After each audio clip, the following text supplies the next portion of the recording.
Hey guys, welcome back to this Director Series podcast. आज मेरे साथ है Asit Verma sir, who is the director of BIM Trichy campus by the way.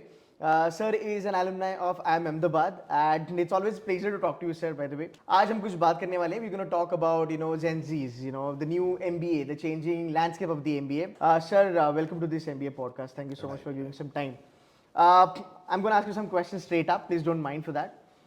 My first question to you is, see, there are a lot of B schools these days. Everybody is running their MBA program, okay?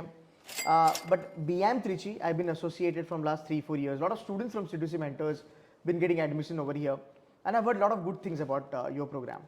I would love to understand how BIM Trichy MBA is different than the others who are providing MBA in the market these days. Over to you, sir. Yeah, first of all, Chetan, thank you so much for coming over and talking to me. Thank you, sir. Now, how we position BIM, that's something you need to understand. So at BIM, we don't aspire to make it another IIM. We don't want to be like an IIM, a huge entity or any other tier 1 institutes where you have about 500 to 600 students or even more, with number of specializations. You have MBA international business, MBA marketing, MBA entrepreneurship, so on and so forth. You feel that you are entering an ice cream parlor. There are so many flavors to choose from.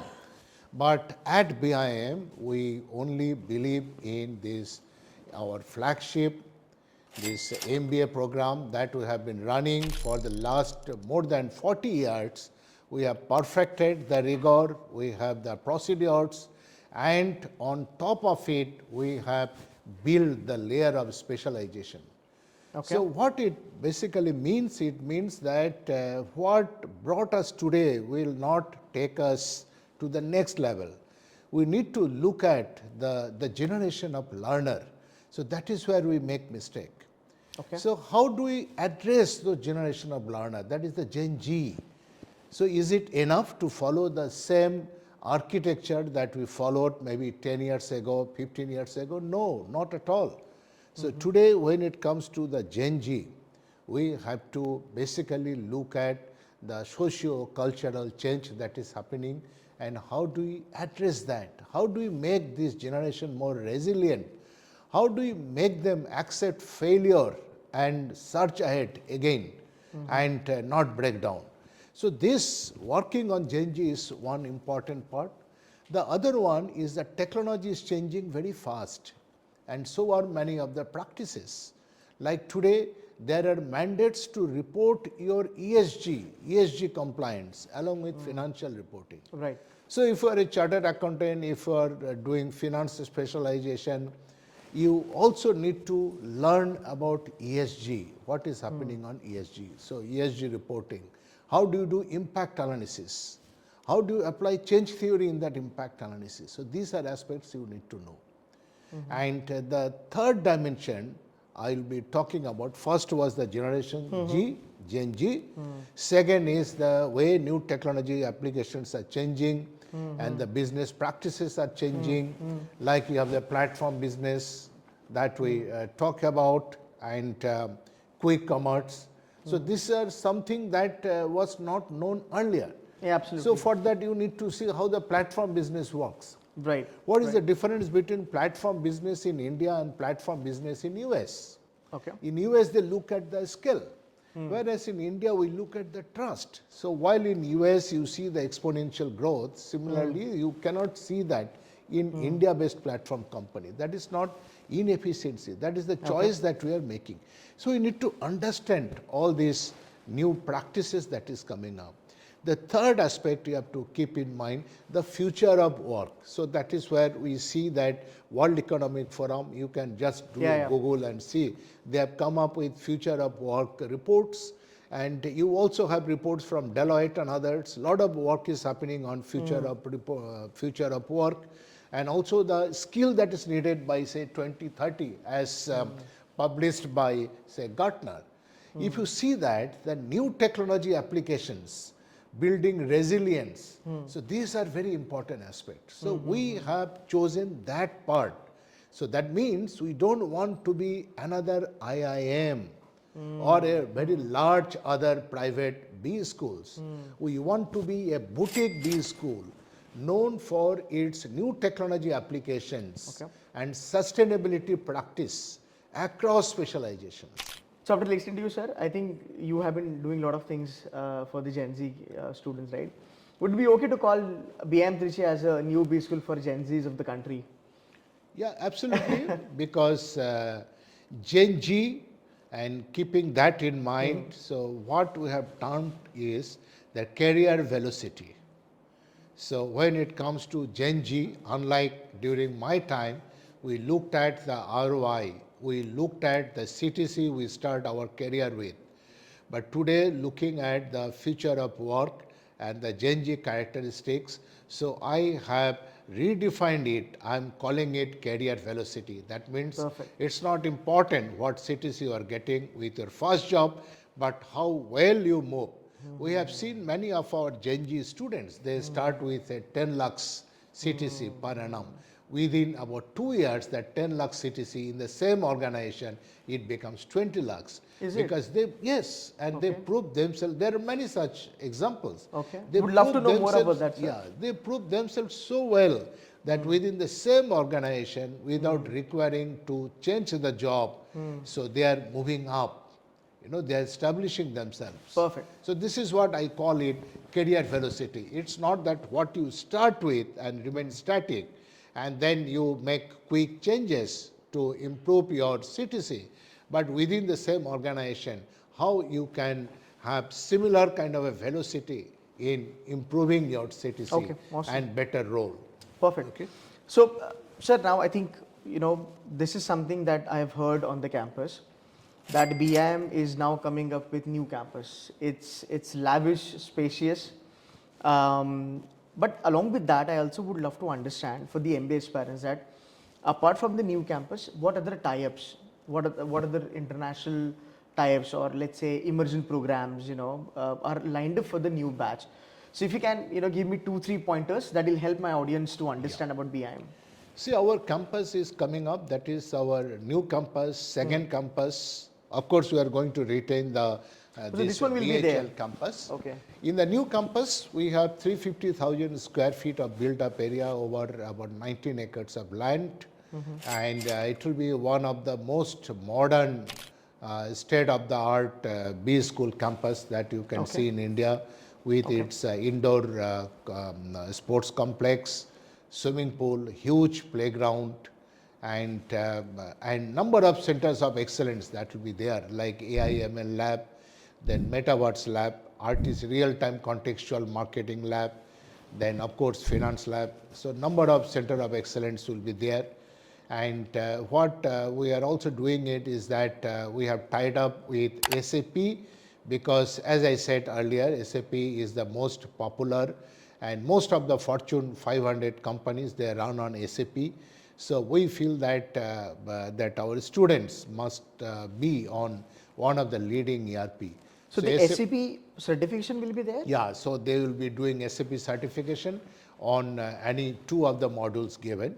Now it comes as a bundle, so it has all the modules in it. And it will be free? And it will be on a small additional charge. There will be some fees, but BIM doesn't take any fees out of it. Whatever we pay to SAP, so they make that payment, and we feel that this will be a huge shift in terms of the way our graduates hit the market. Apart from that, of course, we have a dual degree program and other exchange program with Rennie School of Business in France, University of Texas, Arlington.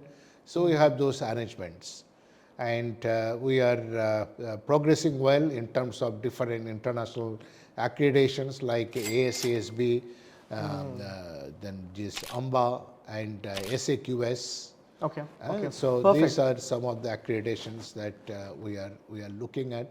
And number of other OEM partnerships we have done to take our AIML solutions to market. You will be happy to know that we have substantial revenue coming from consultancy work, our industrial consultancy work from AIML application. And some of the end users for our AI/ML applications. So they are based out of USA, based out of Singapore in banking and finance and healthcare domain. Our students get an opportunity to work alongside the faculty members to try their hands on consulting aspects. So that's how we are progressing. Sir, my next question, a lot of students ask me this, and there are a lot of comments also, that okay, should we do an MBA because AI will, eat up our jobs and MBA will be redundant, etc., etc., etc. Everybody has a different school of thought on this, I believe. But you guys are doing really something at a high level as far as AI is concerned. And we talked about it last year as well. So I would love to understand from your side, do you really believe that the AI will eat up their jobs, or it's going to be really helpful to them? See, AI is not going to eat up your job. AI will eat up your job if you are not using AI in your work. Yeah, very true. So what does AI basically do? AI eliminates the mundane, repetitive work. Okay, like you had the industrial revolution.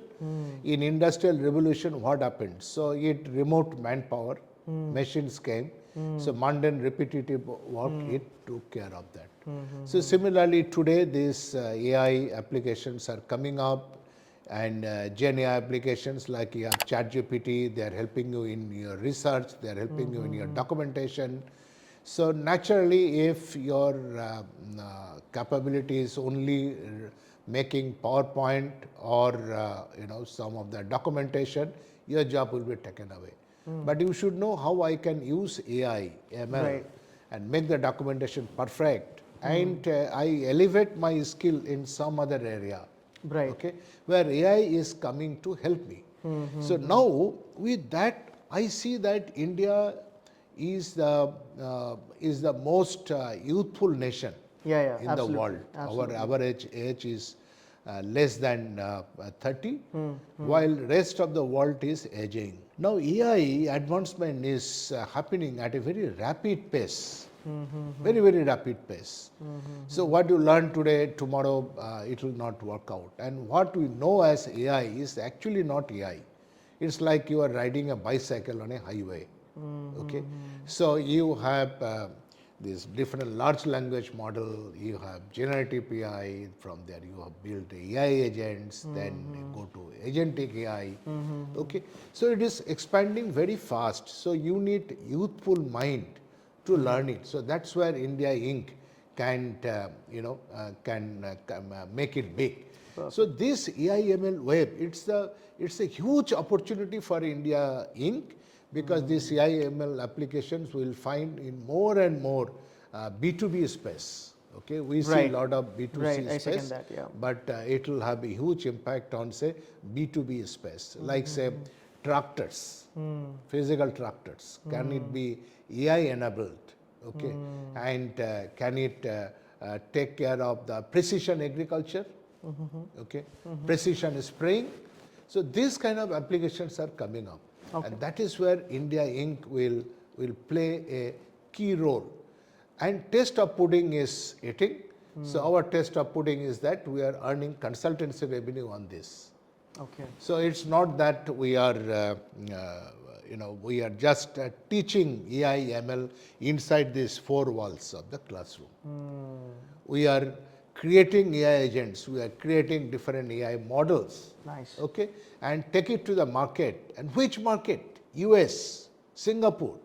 So this is where banking, finance, and healthcare, the international audience, they're getting our solutions. So this gives the confidence to us. If a small institute can reach this level, then the opportunity is huge. So this is what you have to see, that if you do not know AI/ML, then you will become obsolete. Your job will be eaten up. But you will magnify in terms of your value creation, manifold. If you use the AI/ML. Very well. Like see, when I did my PhD, okay, I took almost about 18 months for my literature review to find the gap. Okay. Had I done it now, that 18 months could have shrunk into just 7 days at the most. So I have extra time. In that extra time, I can pick up other skills. I can integrate with that. Huge value creation we can do. Perfect. So this AI/ML creates a lot of space for you to try out, new things, experiment. So are you using your mind in that? So once you do that, then human and AI intelligence, human initiatives and AI intelligence, AI and HI, if they come together, then that will be a great fusion. And that's the opportunity lies before India Inc. So India Inc. so far has been known as a low cost arbitrage. Whether all the IT companies, you kind of provide solutions, but it is moving up in the value chain. That means you will be building different AI applications, maybe as a part of this global delivery centers or global capability center, GCC, what we talk about, or you will have your own AI-based startups and you are creating those modules, you are building that. Okay. Perfect, sir. Thank you so very much for giving some time. Always pleasure to talk to you, sir. Thank you. Thank you so much, sir. Thank you.